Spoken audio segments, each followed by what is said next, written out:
Assalamualaikum warahmatullahi wabarakatuh. Alhamdulillah, alhamdulillahilladzi lam yattakhidh waladan wa lam yakul lahu syarikun fil mulk wa lam yakul lahu waliyyun minadh dhilli wa kabbirhu takbira. Asyhadu an la ilaha illallah wahdahu la syarika lah wa asyhadu anna Muhammadan abduhu wa rasuluh. Allahumma shalli wa sallim wa barik ala nabiyyina Muhammadin wa ala alihi wa sahbihi wa man ittaba'a hudahu ila tuqa amma ba'du. Rabbi shrah li sadri wa yassir li amri wa hlul 'uqdatam min lisani yafqahu qawli. Amma ba'du. Dumateng para sesepuh sepuh para alim, dumateng jajaran pengurus Masjid Ittihadus Shalihin semuanya saja, dan para rawuh sami hadirin hadirat bapak-bapak ibu-ibu yang dirahmati oleh Allah Subhanahu wa taala. Alhamdulillah, kita bersyukur kepada Allah Subhanahu wa taala atas nikmat yang telah Allah berikan kepada kita semuanya. Nikmat iman, nikmat Islam, termasuk nikmat kesempatan kita bisa berkumpul di majelis ini. Mudah-mudahan kita semuanya selalu dalam lindungan Allah Subhanahu wa taala. Amin ya rabbal alamin. Salawat serta salam kita aturkan pada Nabi Muhammad sallallahu alaihi wasallam, pada keluarganya, para sahabatnya, dan kaum muslimin yang senantiasa menjalankan sunnah-sunnahnya hingga yaumil qiyamah. Bapak ibu, kita awali dengan baca Bismillahirrahmanirrahim. Langsung mawon, karena ini insya Allah sampai pada akhir dari tinggal berapa hadis nih? 1, 2, 3, 4, 5, 6, 7 10 hadis lagi. Ternyata masih 10 hadis lagi sampai pada akhir dari bab sholat Jumat. Bab sholat Jumat. Sama Niko, sekarang kita akan melanjutkan sampai pada hadis nomor 447 halaman 147 itu yang bagi yang memakai apa menikah terjemah ini. Mudah-mudahan apa yang sudah kita usahakan, yang kita selalu upayakan, mendapatkan pahala dari Allah Subhanahu wa taala. Amin ya rabbal alamin. Dan ini termasuk usaha kita dalam menjaga kualitas ibadah kita agar semakin baik, agar semakin sesuai mendekati sunnah-sunnah Rasulullah Sallallahu Alaihi Wasallam. Kita yakin bahwa ibadah kita itu insya Allah diterima Allah Subhanahu Wa Taala, ibadah kita sah, min rabbal alamin. Tapi di sini kita berusaha untuk mengetahui dalilnya, mengetahui dasarnya, supaya kita lebih yakin dalam ibadah kepada Allah, dan kita tahu yang lebih afdal, yang lebih baik dalam kita menjalankan ibadah. Insya Allah bukan karena yang lain, tapi karena kita mencari ridha Allah melalui menuntut ilmu. Dan Nabi mengatakan, idza ata alayya yaumun la azdadu fihi ilman yuqarribuni ila Allah fala turikali fi dalikal yaum. Gimana? Barang siapa kalau ada satu hari tapi di situ ilmuku tidak bertambah, kata Nabi, ilmu yang mendekatkan pada Allah tidak bertambah, maka berarti tidak ada keberkahan di hari itu. Nabi menghitung keberkahan dengan tambahnya ilmu. Agar tambah ilmu ini ditambah barokah. Kalau dengan tambah barokah itu tambah duitnya betul. Gini lanjut betul. Karena memang makna keberkahan ini salah satunya guys iris ini. Ini kita masuk makna dari keberkahan, tapi itu bukan yang utama kata Nabi. Begitu aja.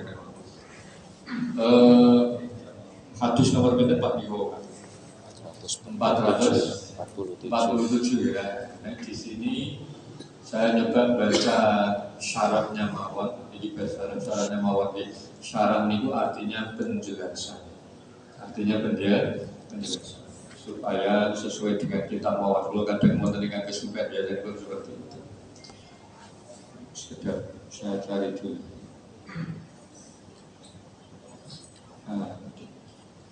Bismillahirrahmanirrahim. Wa an Abi Hurairah radhiyallahu anhu. Di sini nek tenggen kitab niki nomor 3 HP atau ya kitabnya. Niku nomor 378.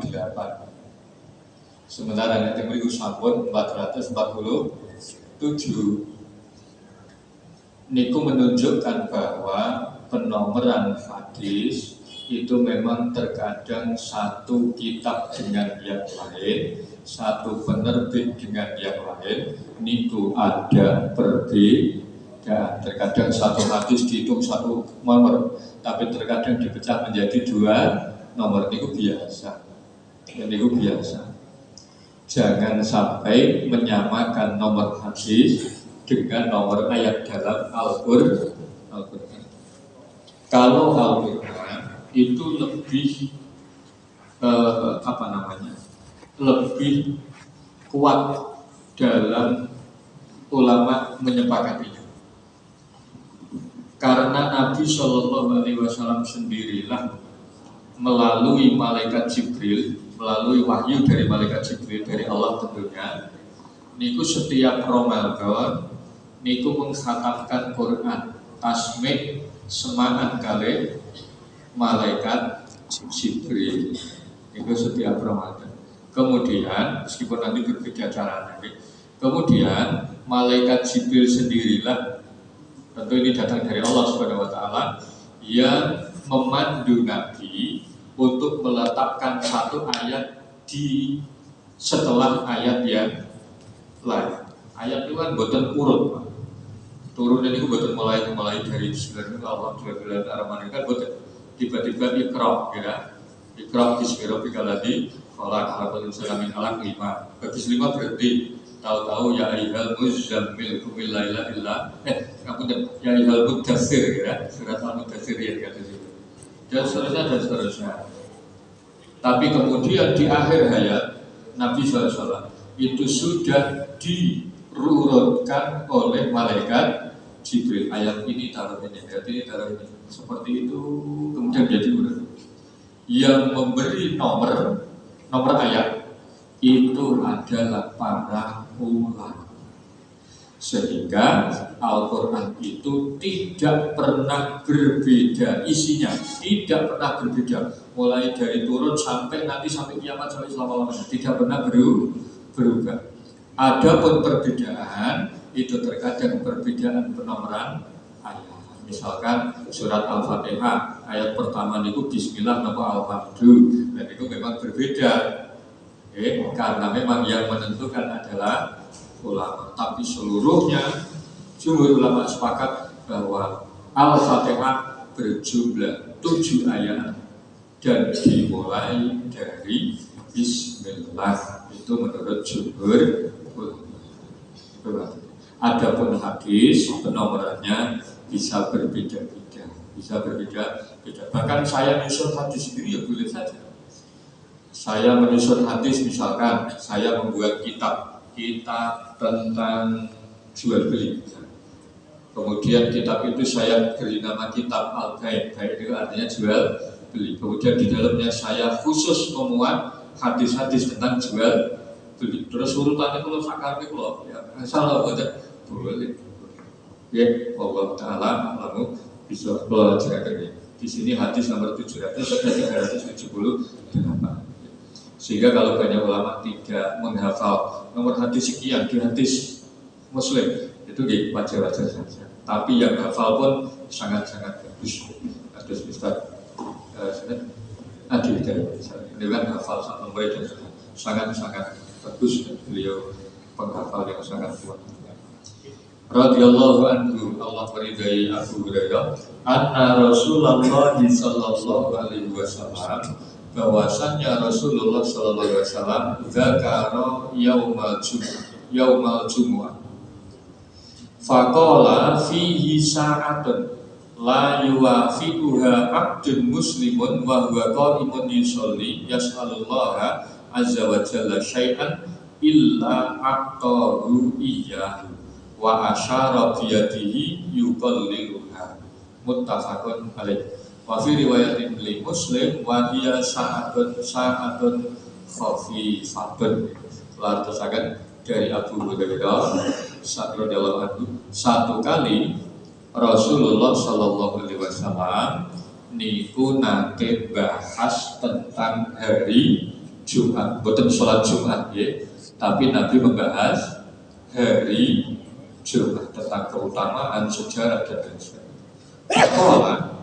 Di situ Nabi mengatakan, Nabi bersabda, fihi sa'atun, di hari Jumat niku wonten sa'ah. Sa'ah niku artosipun sak jam. Wonten dua makna. Yang pertama, sa'atun cara sakniki niku sak jam Bapak Ibu. Tapi nomor kali sa'ah niku sampun dados bahasa Indonesia. Kita ngomongin saat niku. Saat adzan maghrib atau saat awal. Niku diambil dari bahasa Arab. Artosipun ada sepenggal waktu, tidak merujuk kepada 60 menit betul. Ada 5 menit, 7 menit. Niku juga bisa disebut sesaat. Kan ya? Sesaat saya kemudian sesaat kan betul sak jam kan betul. Bila saat niku artosipun kali bisa artinya 1 jam 60 menit. Cara tiang saat ini niku yang nyebut saat niku 1 jam. Kam saatan misalnya berapa jam gitu.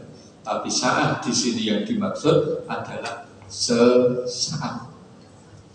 Yang jelas Nabi tidak memberikan patokan khusus berapa menit yang boten, tapi yang jelas nanti disebutkan wa yuqalliluha. Nabi memberi isyarat seperti ini dengan jari jemari beliau mengatakan seperti ini. Tadi berarti panjang atau segede?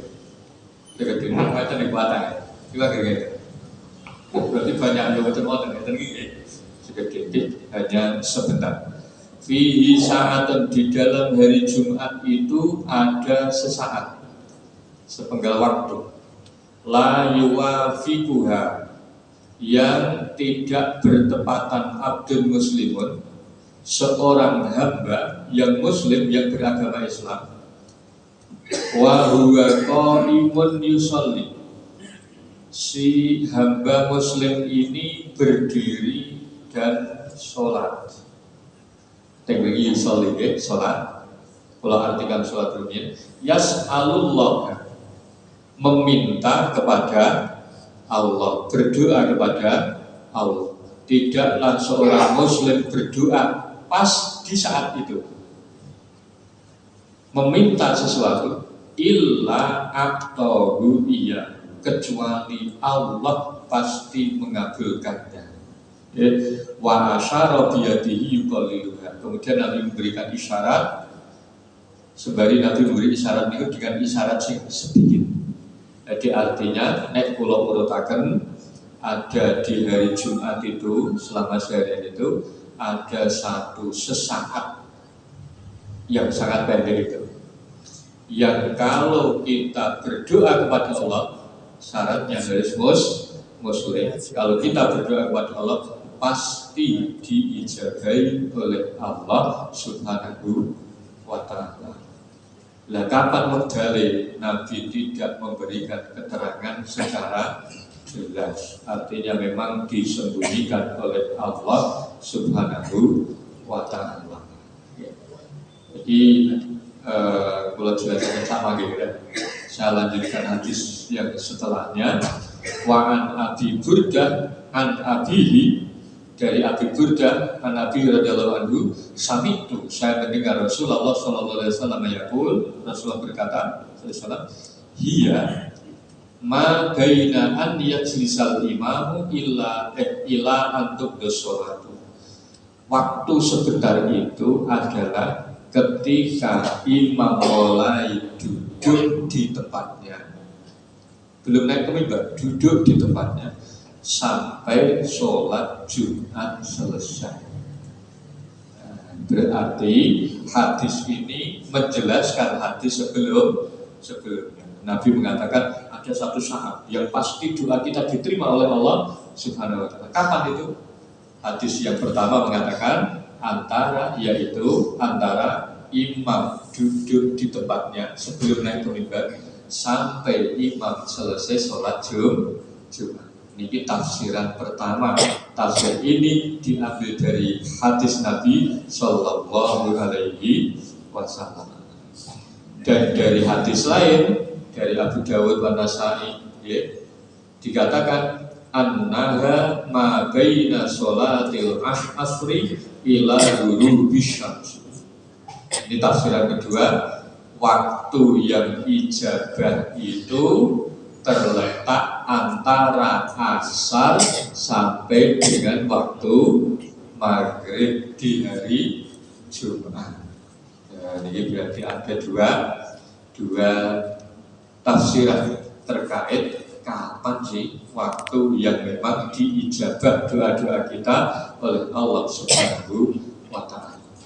Dan di sini disebutkan wa qad ikhtalafa fiha ala aktsar min arba'ina qaulan amlaituha fi syarhil Bukhari. Ya. Menanggapi dua hadis ini, para ulama berbeda pendapat sampai ada 40 pendapat. Saking pintere ulama yang mikir ngantos wonten 40 pendapat. Jadi kan sinau ning kabeh iki. Wong jam niku namung 24 jam iki wonten petang.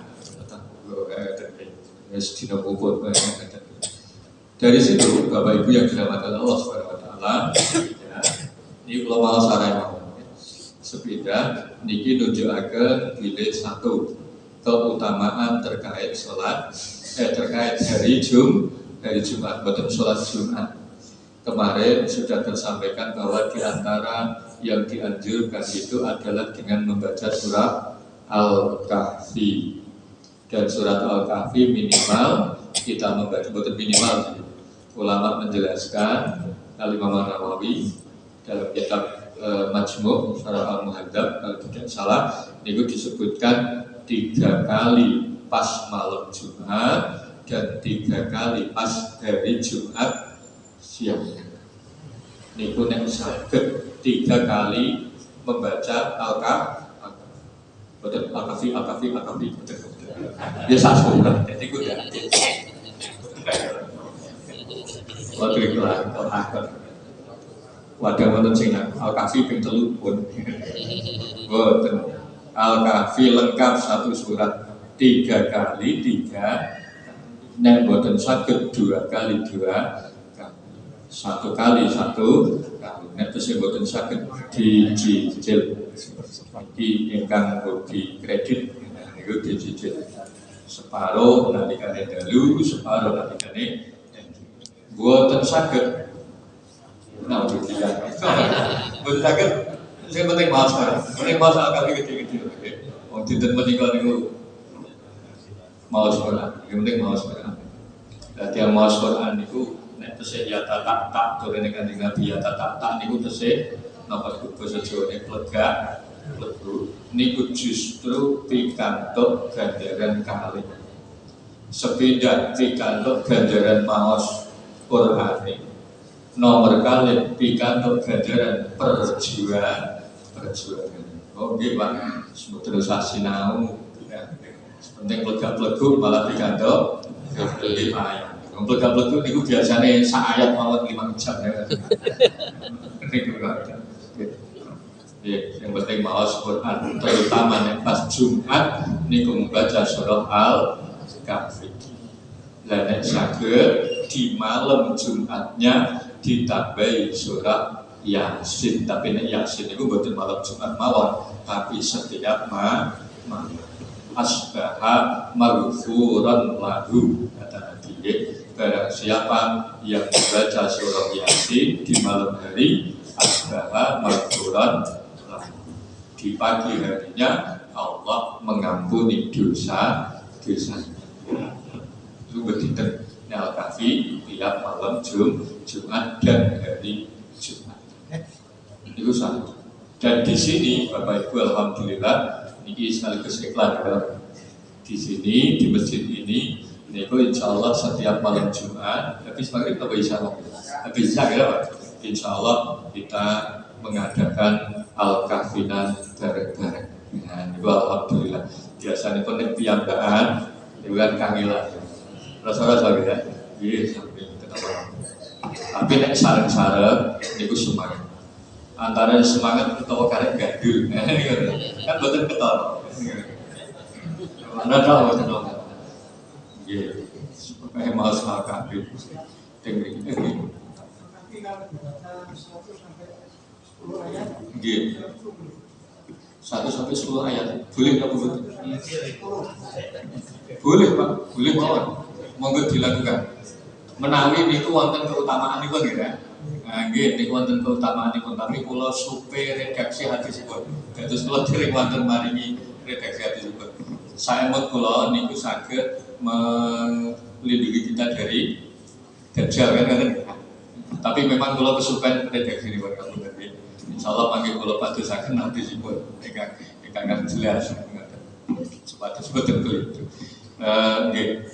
Boleh napa mboten? Boleh, Pak. Niku bagi dia.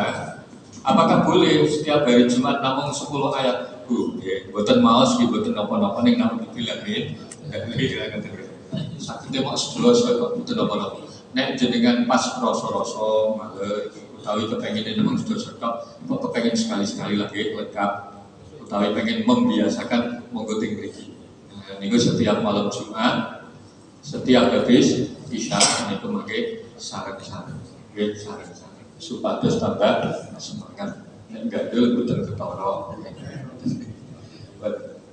Insyaallah pahalipun ageng. Terus selanjutnya Bapak Ibu yang dirahmati oleh Allah Subhanahu wa taala, hadis menika niku kan nunjukaken keutamaan hari Jumat. Termasuk di antara keutamaan hari Jumat adalah bahwa di situ ada waktu yang ijabah, yang pasti doa kita dijabah oleh Allah Subhanahu wa taala. Tapi waktu niki dirahasiakan dari Allah dan Rasulnya. Dirahasiakan oleh Allah dan Rasulnya. Karena memang Bapak Ibu yang dirahmati Allah Subhanahu wa taala, kalau kita baca kitabnya Imam Ghazali misalkan ketika bahas masalah wirid, masalah doa, zikir dan doa, niku mangke wonten tata cara berdoa, wonten sedoso. Di antaranya sepiga kita pinter-pinter mencari waktu yang ijabah, yang mustajab di situ.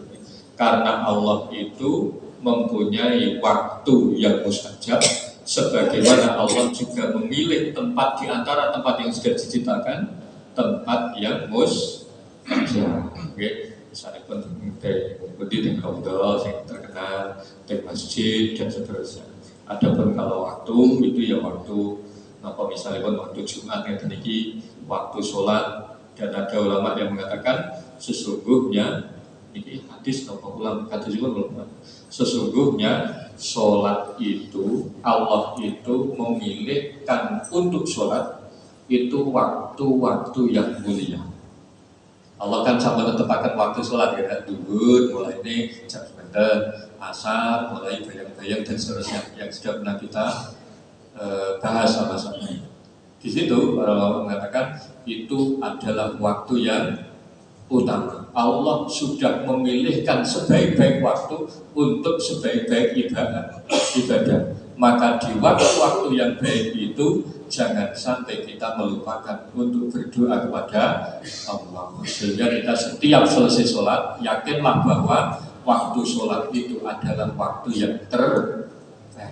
Sehingga kita melazimkan doa di setiap selesai sholat. Termasuk diantaranya adalah ketika di hari Jumat. Itu yang pertama. Kemudian yang kedua, Imam Ghazali melanjutkan selain mencari waktu yang terbaik, kemudian yang selanjutnya mencari tempat yang terbaik adalah berusaha mencari keadaan yang terbaik. Dan di situ disebutkan di antara keadaan yang terbaik adalah ketika kita bersujud kepada Allah Subhanahu wa Ta'ala. Sebisa mungkin kita jangan melalaikan doa, minimal di rakaat terakhir, minimal di sujud terakhir. Nek bawa kafe pakai pegel kan, maka yang penting di sujud terakhir. Mestinya di semua sujud tidak apa-apa, banyak ulama mengatakan seperti itu. Tapi minimal di sujud terakhir.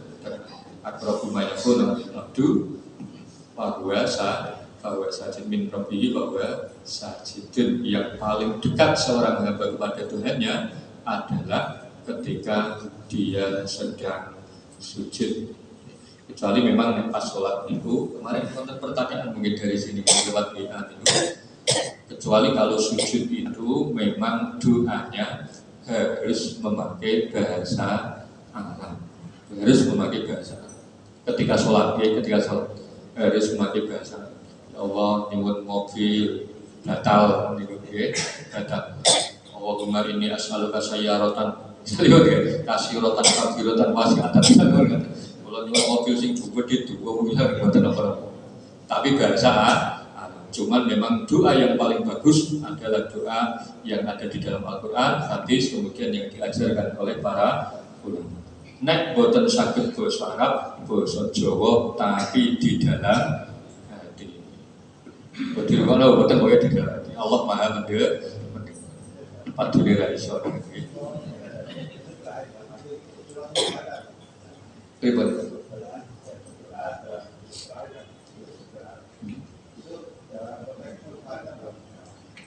Niki wonten pertanyaan, doa ketika sujud itu ketika munfarid atau ketika sedang jamaah? Ya, maka jawabannya pun dua-duanya disunnahkan. Karena kita prinsipnya dalam sholat itu usahakan jangan sampai ada yang kosong dari zikir.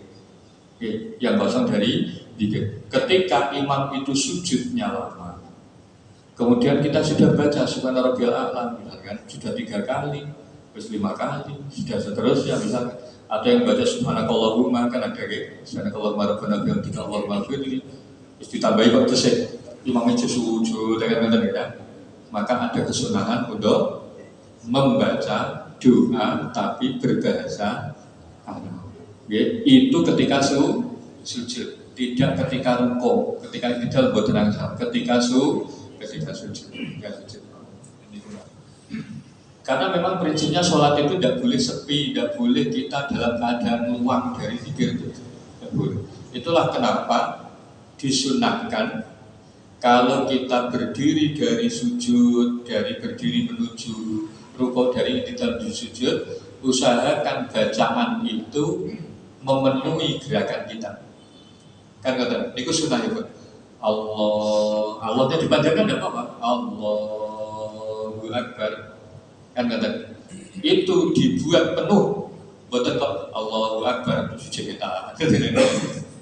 Allahu Akbar disesuaikan dengan gerakan supaya tidak ada yang kosong dari zikir kepada Allah. Tapi nek sampun terputus karena bekan itu beda-beda ya. Wonten sing cendak, wonten sing Allah disampun Allahu Akbar, wonten mawon betul Allah.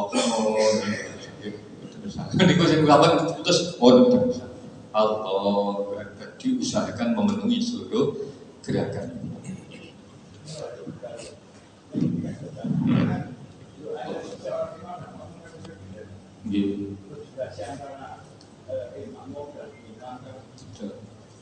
Nggih. Oh, ngoten nggih. Niki wonten pertanyaan, Pak, nek dibaca sir itu kan kemungkinan nanti imam dan makmum beda mandungane. Si imam pengen tambah mobil, makmumnya pengen tambah tujuh, jalur kan beda. Misalnya, ini contoh Pak. Dan itu boleh nggak membuat satu. Dan yang kedua durasi ini pun begitu.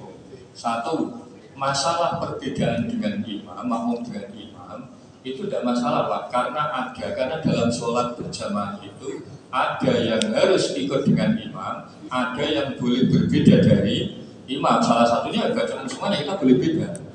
Termasuk dalam gerakan pun ada gerakan yang hukumnya sunnah itu boleh berbeda. Kita tidak mungkin ikuti imam terus. Jelaslah imamnya direk singkat-singkat. Jadi kan lari minta itu, berpojok. Imamnya gini-gini tau, kan tidak ada. Maka mengikuti imam yang dimaksud itu apa kan tidak sampai sejauh itu. Ini gerakan-gerakan rukun itu harus selalu mengikuti imam. Yang namanya mengikuti itu di belakang imam itu satu. Dan yang kedua, berapa durasinya? Tidak ada batasan yang jelas. Tidak, agama tidak memberikan batasan tertentu. Nabi hanya mengatakan jangan sampai membuat fitnah, jangan sampai membuat menjadi orang munafirin, jangan menjadikan orang itu kapok dalam beribadah. Ini sewajarnya. Tapi Nabi itu pernah rukuk dua mungkin nanti. Pernah rukuk panjang. Tapi bukan gara-gara doa, karena rukuk itu tidak ada doa. Nabi rukuk panjang karena dicekeli malaikat Jibril. Nabi itu rukuk, Abu Bakar biasanya itu kan tidak pernah terlambat, kan gitu. Kemudian Abu Bakar datang ke masjid, Nabi masih dalam keadaan rukuk. Sebenarnya kayak Nabi Luis, namun kayak ini tidak. Tapi dicekeli kali malaikat Jibril. Nabi kaitannya dengan Nabi Sallallahu Alaihi Wasallam. Begitu ya seperti itu. Maka Abu Bakar kemudian mengucapkan Alhamdulillah, masih menangi rokaat dan Abu Bakar tidak pernah terlambat sama sekali.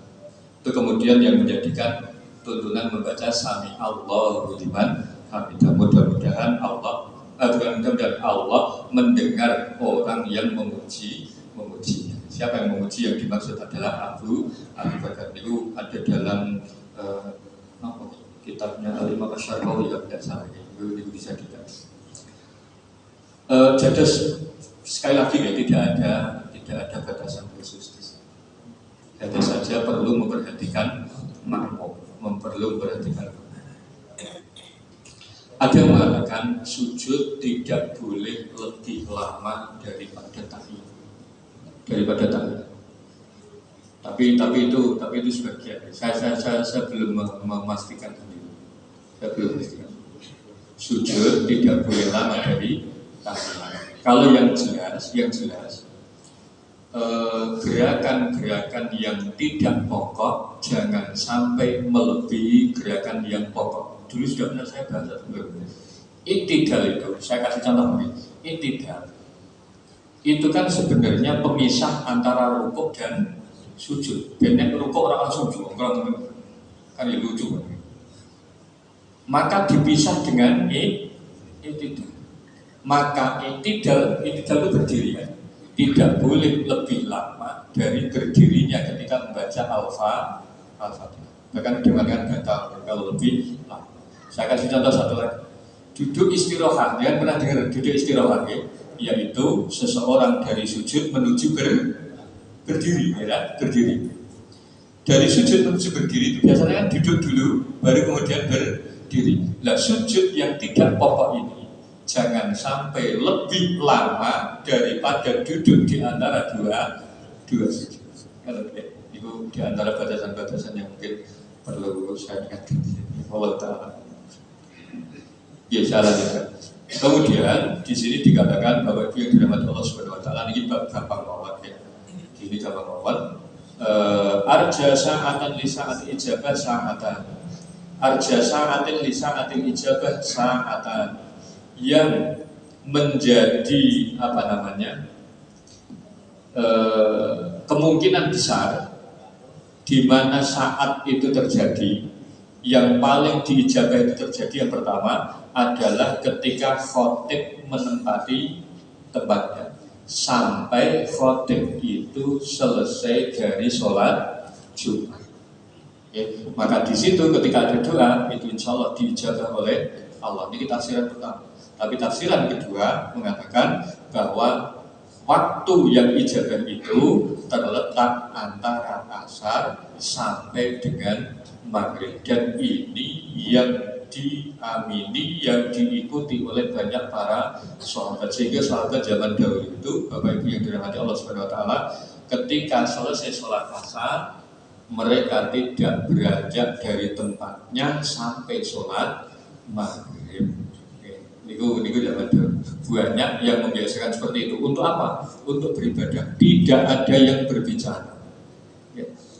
Ini bisa ditemui dalam kitabnya, terutama dalam mazhab Al-Maliki. Kalau pernah baca dalam mazhab Maliki itu seperti itu. Tapi saya lupa judul kitabnya. Di situ dikatakan seperti itu.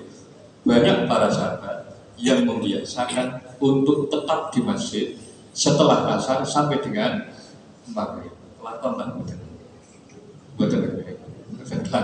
Tapi yang penting doa dimanapun berdoa, di masjid jauh lebih. Saya kerja di tempat kerja, monggo. Yang penting banyak doa.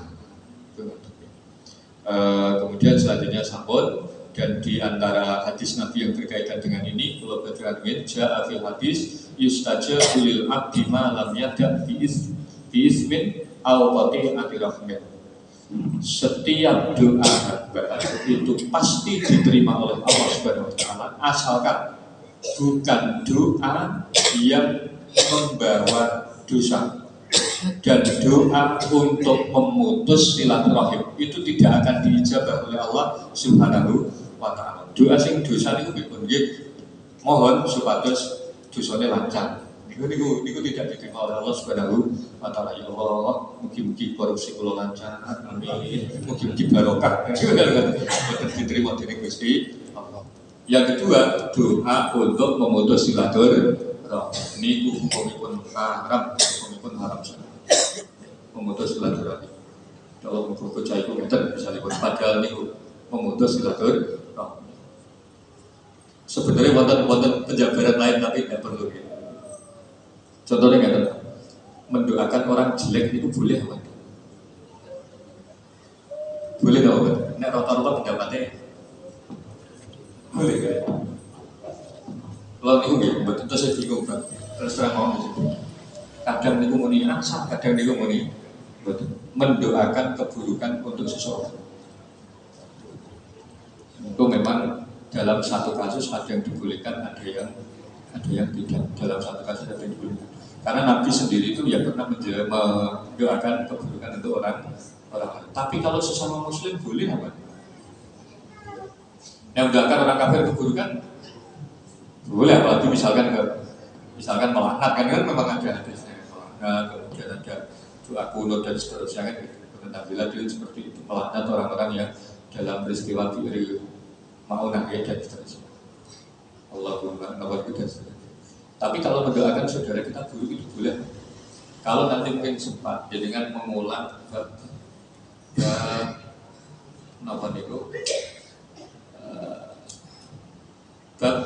buang air besar. Itu ada doa laknat bagi orang yang buang air besar sembarangan. Karena itu mengundang laknat. Dan di situ disimbolkan dalam kitab ini bahwa mendoakan keburukan orang lain terkadang dibolehkan. Contohnya apa? Doa nanti, wonten tiyang ngapunten buang air kecil sembarangan. Muga-muga bisa dibuat. Itu ada yang bolehkan. Ulama yang seperti itu membolehkan. Atau misalkan ada orang jual beli di dalam masjid, itu juga didoakan mudah-mudahan tidak berkah. Itu yang menjadi dalil. Tapi ala kulli hal secara umum kita tidak boleh mendoakan keburukan bagi orang lain. Mungkin saya salah dengar pada waktu pada waktu khotib naik ke mimbar itu kita tidak boleh mengucapkan apa-apa kecuali kita harus membedakan pernah mendengar. Iya betul. Tadi yang disampaikan akan mulai adalah doa sampai selesainya sholat. Ini berikut kan, betul. Niki wau betul Pak. Niki wau tersampaikan bahwa waktu yang mustajabah itu kan ada dua. Ada dua tafsiran, dan itu berdasarkan hadis Nabi Shallallahu Alaihi Wasallam. Yang pertama yang diyakini banyak para sahabat itu dari asar sampai maghrib, dan yang kedua itu mulai khotib menempatkan diri duduk, kemudian beliau sampai selesai habis melaksanakan sholat Jumat. Beliau itu gimana? Beliau khotbah ini boleh kita dilarang bicara, kita dilarang berdoa hanya mendengarkan khotib kan gitu. Kemudian yang kedua, apalagi pas sholat kita tidak boleh berbicara. Maka cara mengamalkan hadis itu adalah kita berdoa di tempatnya ketika kita sedang berdoa, tidak asal berdoa. Pokoknya hari ini mustajabah, surah usah ngomong tidak usah mendengarkan khotib, doa terus. Itu tentu tidak seperti itu. Tapi doa-doa yang ada di antara waktu itu adalah diijabah oleh Allah Subhanahu wa Ta'ala. Sehingga ketika khotib berdoa kemudian kita mengaminkan, itu juga mustajabah. Ketika imam duduk di antara dua khutbah, itu juga berupa doa yang mustajabah. Kita dianjurkan untuk berdoa ketika selesai sholat, ketika mau melaksanakan sholat antara adzan dan iqamah, banyak sekali bacaan seperti itu juga berupa doa yang mustajabah. Tapi ketika khotib sedang berkhutbah, maka kita diperintahkan untuk diam. Cuman kemarin sudah tersampaikan, apakah betul diam secara mutlak ataukah tetap ada pengecualian? Ternyata ada, dan memang pernah terjadi Rasulullah menjadi khatib kemudian berdialog dengan makmum, tapi itu dalam kondisi tertentu. Secara umum tidak boleh berbicara lagi ketika ada sedang berkhutbah. Allah Ta'ala. Pak, saya lanjutkan, ini bab gabel mau, ini akhir dari bab sholat sunat mau.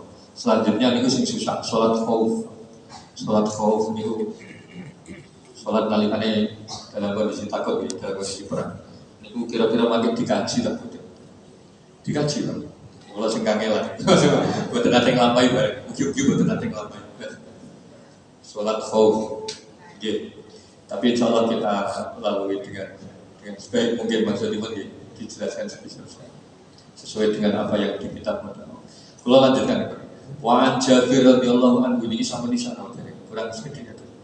Radhiyallahu anhu qala madati sunnah, dari Jabir radhiyallahu anhu qala madati sunnah berlalu, sunnah telah berjalan, anna fi kulli arba'ina fasaidan jumu'ah, bahwasannya setiap 40 orang ke atas ada kewajiban sholat Jumat.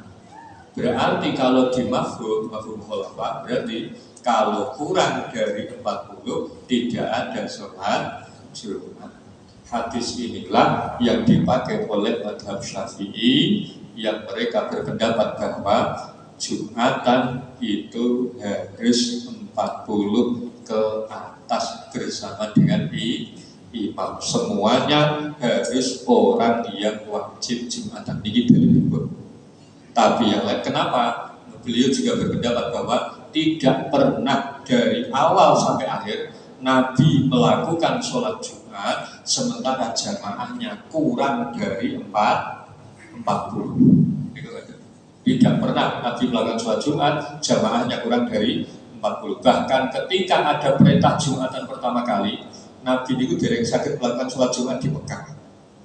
Di situ dikatakan karena di Mekah belum ada 40 orang, sementara yang di Madinah itu sudah 40, sehingga di Madinah melalui Mus'ab bin Umair itu sudah melaksanakan sholat Jumat, tapi di Mekah Nabi sendiri itu belum melakukan sholat Jumat.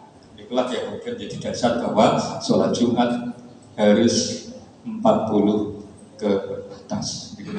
Niki wonten perbedaan ulama, tapi kalau saya kabarkan semacam dia kita lakukan pun kalau yang pangapunten pilih pemberdayaan. Assalamualaikum warahmatullahi wabarakatuh. Waalaikumsalam warahmatullahi wabarakatuh.